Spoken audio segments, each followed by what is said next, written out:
Good afternoon, friends, and thank you very much for coming to this interaction. I have one announcement to make, and then if there are any questions, I'll take them. The External Affairs Minister, Shri Salman Khurshid, is to visit Myanmar from the 14th of 16th of December. This is the External Affairs Minister's first bilateral trip abroad. During his visit to Myanmar, he will, of course, have discussions with his Myanmarese counterpart, U Wuna Muang Luin. In addition, he will also call on the President of Myanmar. As you are perhaps aware, President Thein Sein is likely to visit New Delhi for the ASEAN-India Commemorative Summit on the 20th of December. So, External Affairs Minister's visit is a precursor to those discussions. Apart from visit, and this part will be in Naypyidaw, which is the capital. In addition, External Affairs Minister will also visit Yangon, where he is scheduled to inaugurate the International Buddhist Conference. And if you would recollect, when Prime Minister visited Myanmar, he had indicated that India would present a Sarnath Buddha statue, and that statue has now been sent to Myanmar, and it would be formally inaugurated at the Shwedagon Pagoda on the 16th. Apart from this, we are still working on his schedule, and he is likely to meet various other interlocutors. We hope to finalize that by the time he leaves. And his visit will also include a trip to the Anandi Temple, which is being restored with the assistance of the Archaeological Survey of India. The visit of the External Affairs Minister to a neighboring country re-emphasizes the importance we place to relations with our neighbors, and also that it is located as part of our Look East policy indicates the importance that we are providing to our Look East policy. That is the only announcement I have. If you have any questions on any issues, I'll be willing to provide responses. Yeah, sure, just a minute. I'll be willing to answer. Yes, somebody wanted. You. Yes, just hold. Has the government of India taken up the issue of the lobbying and bribing by the Walmart with the government of US? I do not know whether this was any assurance given on this matter. So as of today, as we speak now, I am not aware of any information on that, of whether we have formally taken up with the government of USA, and I do not know whether that has been any assurance provided on those grounds at all. Yes, Ranji?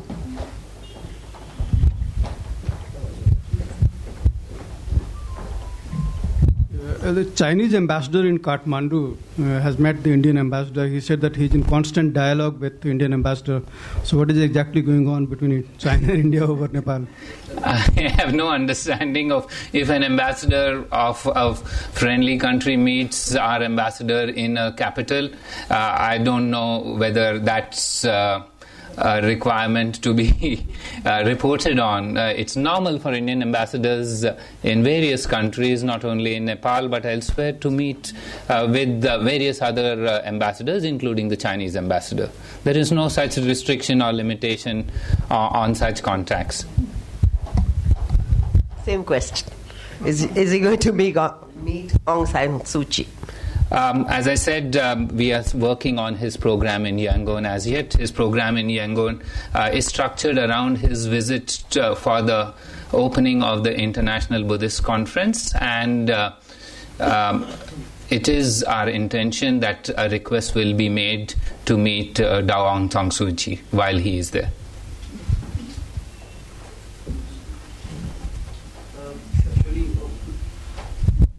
A few few days ago, there are some reports in Indian media of Indian government's preparation to crack down on 24 foreign TV channels for their alleged anti-Indian contents.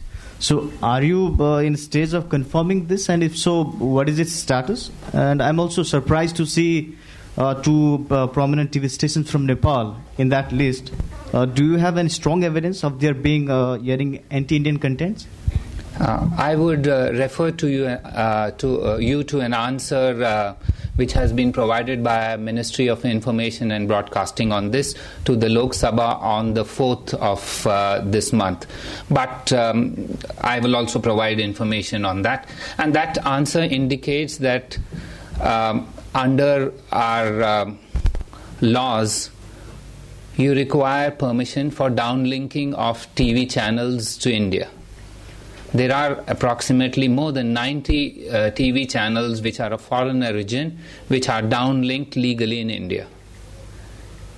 Any other channel which has not sought this permission is theoretically and technically in violation of our norms and regulations. And therefore the 24 TV channels that you refer to are the ones which have not sought this permission. Neither have they sought that permission, nor has such permission been given. Now, that's where it is. As if you read the fine print of that question, it says some of these TV channels are, in the view of some of our agencies, considered to carry anti-national information. They have not listed any names of which of these some that they pertain to. So I don't think it's correct for you to infer from that information that it was directed towards one or the other of those 24 listed channels. But yes, the fact is correct that none of those 24 channels have sought permission for downlinking into India and have not been granted. So to that extent, they do not conform to Indian laws for transmission of TV channels to India. I hope that explains, that provides you a broad understanding of the issue. And this is not a new query.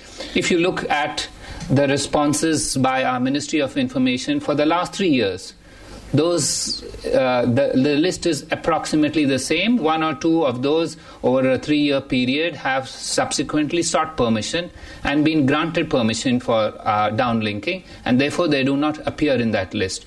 So this is neither new information, nor is it targeted towards any of the channels, nor does it indicate which of these TV channels are assessed by some of our security agencies as containing content which is perceived by them as anti-national. But the issue is not whether they are anti-national or not.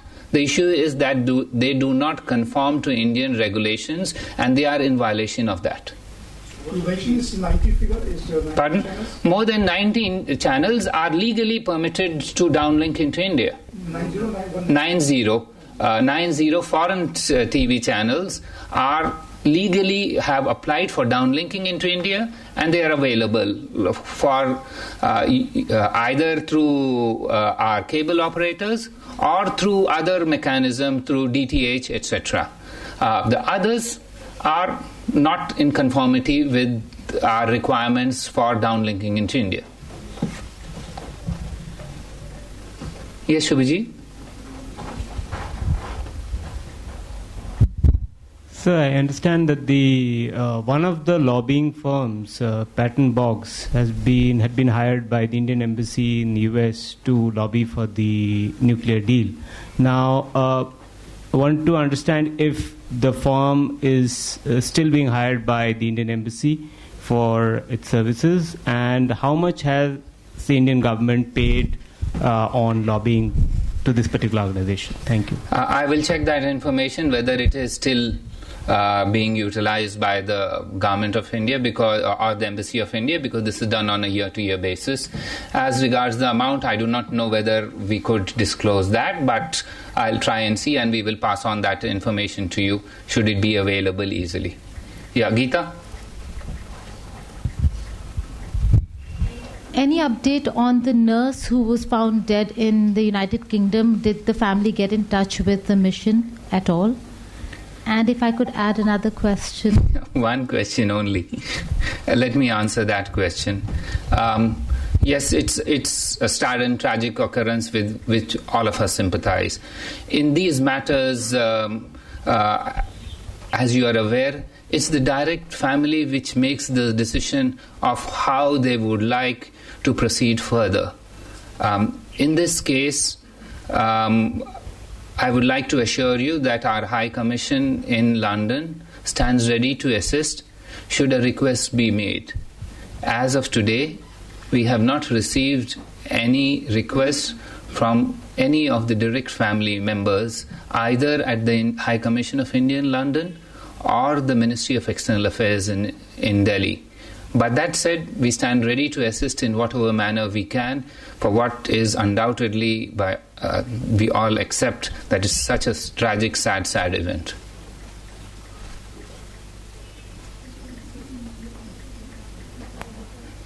Since nobody oh yes, please.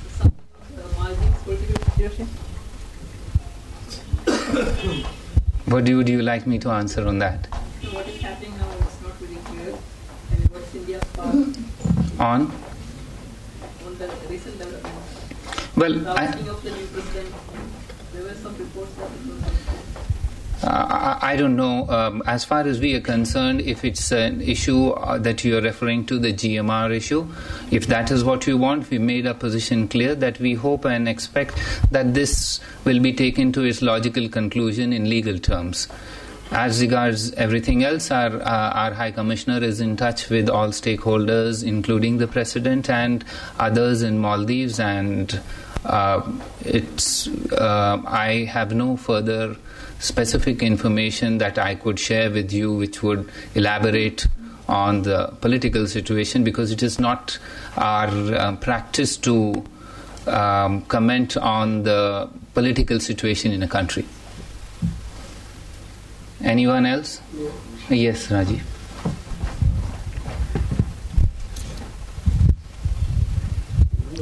Just a very harmless question, out of plain and simple curiosity. Is any of the three intelligence chiefs on board with the EM? IB, RW and MI? His question is, who is on board with the External Affairs Minister? On board are 4 journalists who will certainly tell you if there was anybody who you insinuate is on board. I would like to assure you that by my understanding of the passenger manifest, there are Ministry of External Affairs officials, including me, on board. There is, of course, the External Affairs Minister, who we all will accompany, and there are members of External Affairs Minister's personal staff. In addition, I know of nobody else from the fraternity that you referred to. Geeta, since you had... yes, Maha. Sir, Captain Parliament's father has approached the UN over the issue. Will there be any sort of help that will be extended to him? Yes, I have seen those reports coming on television channels. As far as I can, from my understanding of the UN Human Rights Council, is that it's an interstate body. And our External Affairs Minister has previously said that this is an incident where several of our ministers have in the past strongly expressed concern. In fact, the then External Affairs Minister, Mr. Jaswant Singh, had condemned this incident. We had strongly taken it up with Pakistan at that stage, and we will see what the nature of this petition that it is, because usually the UNHRC only acts in terms of initiatives taken by members, because it's an interstate body. However, that said, I need to see what is in that petition before I could respond in a more detailed manner. But my first impression of this is that an interstate body acts in terms of issues which are raised by the member states concerned. Yes, ma'am. is supposedly coming on 14th, and Mr. Khurshid is going to Myanmar on 14th, so there was never any meeting planned. He is coming at the invitation of the Minister of Home Affairs, who will be his host.